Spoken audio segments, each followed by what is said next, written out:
नमस्कार, मैं गरिमा श्रीवास्तव और आप देख रहे हैं द लोक न्यूज। मध्य प्रदेश में अक्सर नेताओं द्वारा दिए गए विवादित बयान वायरल होते रहते हैं। अब एक बार फिर से चर्चा में विधानसभा अध्यक्ष गिरीश गौतम का बयान सामने आया। गिरीश गौतम ने कहा कि एक आदेश पर चीफ सेक्रेटरी खड़ा रहता है, 5 घंटे बैठाकर रखता हूँ, मिलता नहीं हूँ। स्पीकर गिरीश गौतम पिछले एक हफ्ते से अपनी विधानसभा देवतालाब में साइकिल यात्रा निकाल रहे हैं। आज उनके साइकिल यात्रा का समापन है। गिरीश गौतम का यह बयान सोशल मीडिया पर तेजी से वायरल हो रहा है। स्पीकर ने कहा, एक आदेश जाता है, मुख्य सचिव खड़ा रहता है, 4-5 घंटे बिठाकर रखता हूँ, नहीं मिलता हूँ। उन्होंने यह भी कहा कि कम मार्जिन से चुनाव जीता, इसीलिए मुझे सीएम के सामने मुंह छिपाकर बैठना पड़ता है। गिरीश गौतम को 2018 के चुनाव में महज 920 वोटों के अंतर से जीत मिली थी। जनसभा के दौरान शायद इस कम मार्जिन की खलबलाहट उनकी जुबान पर आ गई।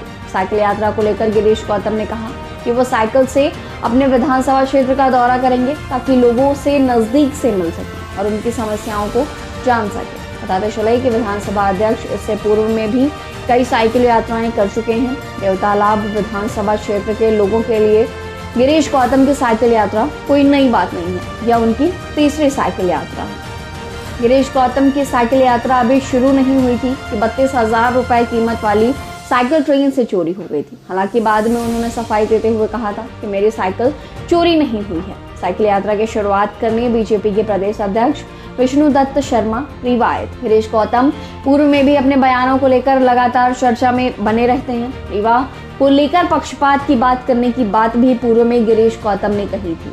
उन्होंने अपने संबोधन में सीधे तौर पर कह दिया था कि अब रीवा के साथ पक्षपात नहीं होगा। उन्होंने कहा कि मैं जिस आसन पर बैठा हूँ तो उसे निष्पक्ष रहना चाहिए, मगर मैं रीवा के लिए हमेशा ही पक्षपात करता रहूंगा। यह वीडियो भी गिरीश गौतम का सोशल मीडिया पर काफी वायरल हुआ था।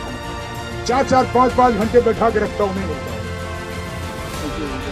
पद ही मिला इस तरह का, राम की तरह काम करने का प्रयास कर रहा हूं। मैं उनको आदर्श मानता हूं। राजपाट छोड़ करके जंगल में चले गए, वही तो मैं भी कर रहा हूं। मैं राम नहीं बन रहा हूं। आज क्या जरूरत थी? कौन से अधिकारी बुलाना चाहते हो बताओ? एक आदेश जाता है, सीएस खड़ा रहता है, 4-4, 5-5 घंटे बैठा के रखता हूं, नहीं मिलता हूं। पद ही मिला इस तरह का। पर वो सब छोड़ छाड़ करके निकलने का मतलब ये होता है कि हमारी जो भूमिका है, हम जो गिरीश गौतम है वो गिरीश गौतम बने रहो और दिमाग में कभी मत पालो कि स्पीकर हो गए हो, इसलिए साइकिल से निकलता हूं। और इसीलिए बड़ा जब तारीफ करते हैं लोग तो कोई कुछ कहता है, कोई कुछ कहता है। मैंने कहा कि ऐसे और हाल ही में गिरीश गौतम के बेटे का भी ऑडियो वायरल हुआ था। इस ऑडियो में गाली देते हुए सुना जा सकता है। राहुल गौतम टोल मैनेजर को बहुत ही गंदी गालियां दे रहे थे। सत्ता के अकड़ में चूर राहुल गौतम के सामने टोल मैनेजर हाथ जोड़कर माफी मांगता रहा, लेकिन राहुल पर कोई असर नहीं हुआ था।